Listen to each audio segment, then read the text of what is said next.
नमस्कार दोस्तों, स्वागत है आपका मिथिला कॉमर्स एकेडमी में। मेरा नाम है विनीत झा और आज की इस वीडियो में हम लोग डिस्कस करेंगे ललित नारायण मिथिला यूनिवर्सिटी का नया सीबीसीएस बेस्ड बीकॉम सिलेबस आसान भाषा में स्टेप बाय स्टेप।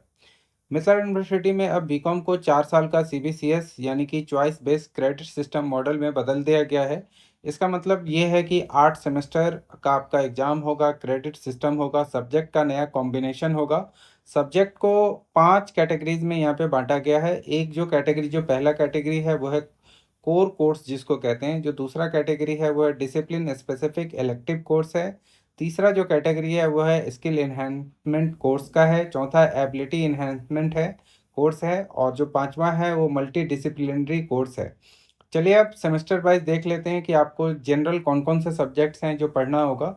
जैसे सेमेस्टर 1 में आपको फाइनेंशियल अकाउंटिंग, बिजनेस ऑर्गेनाइजेशन और इन्वायरमेंटल स्टडीज जो कि एईसी होगा। एईसी का मतलब हो गया एबिलिटी एनहांसमेंट कोर्स। इसमें आपको पढ़ना होगा। सेमेस्टर 2 में जैसे कॉर्पोरेट अकाउंटिंग है, बिजनेस लॉ है, उसके बाद बिजनेस कम्युनिकेशंस हैं, तो ये आपको पढ़ना होगा। ये भी जो बिजनेस कम्युनिकेशन है वो स्किल एनहांसमेंट कोर्स में होगा, एसईसी में होगा। इसके बाद जैसे कि सेमेस्टर 3 है तो इसमें जो जनरल सब्जेक्ट्स होंगे वो होगा कॉस्ट अकाउंटिंग होगा, मार्केटिंग मैनेजमेंट होगा और स्किल बेस्ड सब्जेक्ट कुछ ना कुछ यहाँ पे होगा। जैसे कि मान लीजिए आईटी टूल्स होगा या डेटा एनालिसिस का कुछ आपको पढ़ना होगा।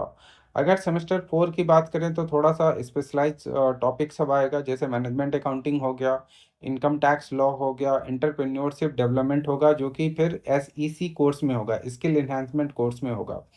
फिर सेमेस्टर 5 एंड 6 में आपको कुछ और लॉजिकल टॉपिक पढ़ने होंगे। जैसे कि ऑडिटिंग हो गया, जीएसटी हो गया, एचआरएम, बैंकिंग एंड इंश्योरेंस वगैरह हो गया। ये डिसिप्लिनरी जो है उसमें ये सारे सब्जेक्ट्स आएंगे।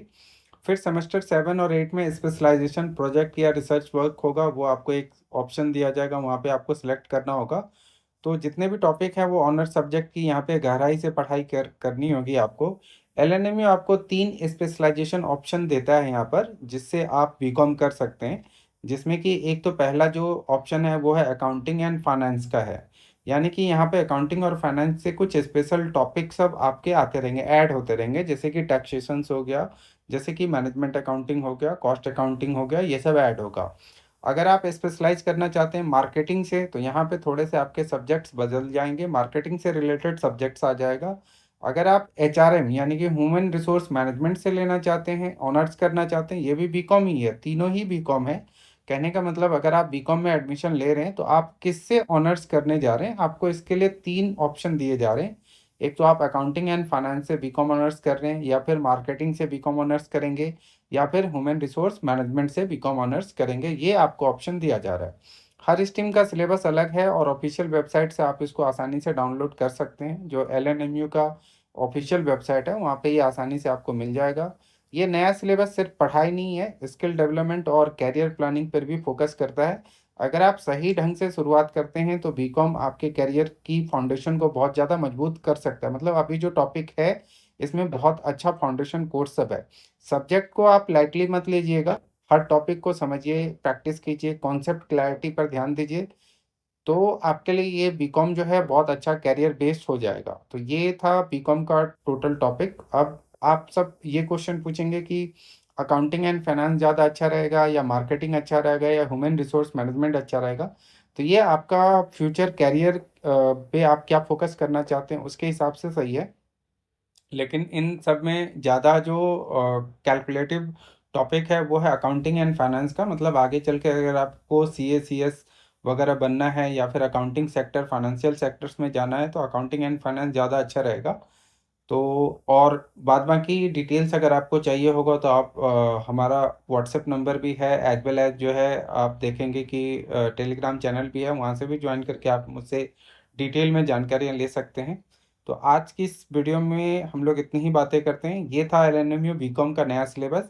अब आप जान चुके हैं क्या पढ़ना है, कैसे पढ़ना है और किस डायरेक्शन में पढ़ना है। तो याद रखिए, सही जानकारी ही सही तैयारी की पहली सीढ़ी होती है। अगर आप चाहते हैं कि आपको कॉमर्स की तैयारी मजबूत हो तो जुड़े रहिए मिथिला कॉमर्स एकेडमी के साथ। और हमारा इंस्टीट्यूट भी है मधुबनी में, तो आप एड्रेस भी डिस्क्रिप्शन में दिया हुआ है। तो अगर आप मधुबनी में रहते हैं तो एक बार हम लोग हमसे आके मिल भी सकते हैं। तो आज की इस वीडियो में हम लोग इतनी ही बातें करते हैं। वीडियो अगर आपको पसंद आया हो तो प्लीज़ लाइक कीजिएगा, अपने दोस्तों के साथ शेयर करें। चैनल को भी सब्सक्राइब करना ना भूलें। नीचे टेलीग्राम और फेसबुक पेज के लिंक दिए गए हैं, आप वहाँ का नोट्स, अपडेट्स और लाइव सेशन पे भी आ सकते हैं। तो मिलते हैं अगले वीडियो में, तब तक के लिए पढ़ते रहिए, बढ़ते रहिए। धन्यवाद, गुड बाय।